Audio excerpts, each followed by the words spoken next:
అందరికీ వందనాలు. ఈరోజు ఒక మంచి విషయం చెప్పడానికి మీ ముందుకు రావడం జరిగింది. 2వ దినవృత్తాంతాల గ్రంథం 20వ అధ్యాయం 12వ వచనం. మా మీదకి వచ్చు ఈ గొప్ప సైన్యముతో యుద్ధము చేయుటకును మాకు శక్తి చాలదు. ఏమి చేయుటకును మాకు తోచదు. నీవే మా దిక్కు అని ప్రార్థన చేశాను.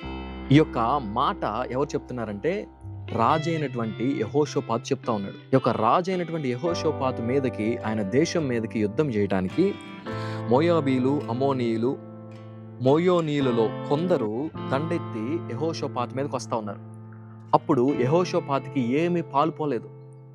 యుద్ధం చేయడానికి వస్తూ ఉంటే ఆ పరిస్థితులను ఎలా ఎదుర్కోవాలో యెహోషాపాతుకి అర్థం కాలేదు. అప్పుడు ఆయన దేవుని యొక్క మందిరంలోకి వెళ్ళి దేవుడి దగ్గర ప్రార్థన చేస్తా ఉన్నాడు.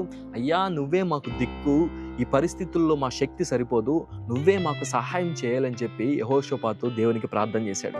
మీకు తెలుసా, ఆ యొక్క యుద్ధంలో యెహోషాపాతు విజయం సాధించాడు.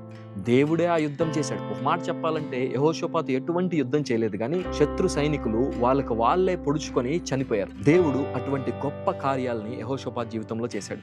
మన జీవితంలో కూడా అనేకమైనటువంటి పరిస్థితుల్లో, ఉద్యోగాల దగ్గర కానీ, వ్యాపారాల దగ్గర కానీ, వ్యక్తిగత జీవితంలో కానీ, కుటుంబ జీవితంలో కానీ, సంఘ జీవితంలో కానీ కొన్నిసార్లు ఎటువంటి పాలుపోని పరిస్థితుల్లోకి వెళ్ళిపోతాం. ప్రతి పరిస్థితి మనకు వ్యతిరేకంగా మారుతూ ఉంటుంది. ప్రతి ఒక్కరు మనకు వ్యతిరేకంగా మాట్లాడుతూ ఉంటారు. ప్రతి ఒక్క స్థితిగతులు మనల్ని ఎంతగానో భయాందోళనకి గురి చేస్తూ ఉంటాయి, ఎంతగానో అలజడి రేపుతూ ఉంటాయి. అటువంటి పరిస్థితుల్లో మనము మనుషులని వెంబడి చూసేటువంటి వారిగా కాదు, కానీ యెహోషాపాతులాగా దేవుడిని చూసేటువంటి వారిగా ఉండాలి. దేవుడి దగ్గరకు వచ్చి, అయ్యా నీవే నాకు దిక్కు, నీవు తప్ప నాకు సహాయం చేసేవాడు ఎవరూ లేరు అని చెప్పి దేవుడి దగ్గర మనం ప్రార్థన చేస్తే మన ప్రార్థన ఆయన ఖచ్చితంగా ఆలకిస్తాడు. యెహోషాపాతుకి ఏ విధంగా అయితే విజయాన్ని ఇచ్చాడో ఆ దేవుడు మనకి కూడా విజయాన్ని ఇస్తాడు.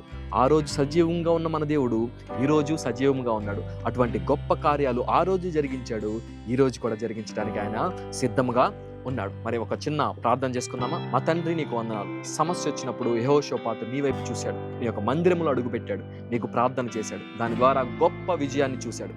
అదే విధముగా మా యొక్క జీవితంలో వస్తున్నటువంటి సమస్యలు, అలజడులు, గలిబిలులు, పోరాటాలు, వీటన్నిటిలో కూడా నీ వైపు చూసేటువంటి వారిగా, నీ దగ్గర ప్రార్థన చేసేటువంటి వారిగా, మా శక్తి మీద, మా యొక్క బలము మీద కాదు, కానీ నీ యొక్క శక్తి మీద ఆధారపడేటువంటి వారిగా, దాని ద్వారా వచ్చే గొప్ప విజయాన్ని పొందుకునేటువంటి వారిగా మీరే మాకు తోడుగా ఉండి నడిపించమని యేసయ్య అతి పరిశుద్ధమైన నామములో అడిగి వేడుకుంటున్నాము పరమ తండ్రి.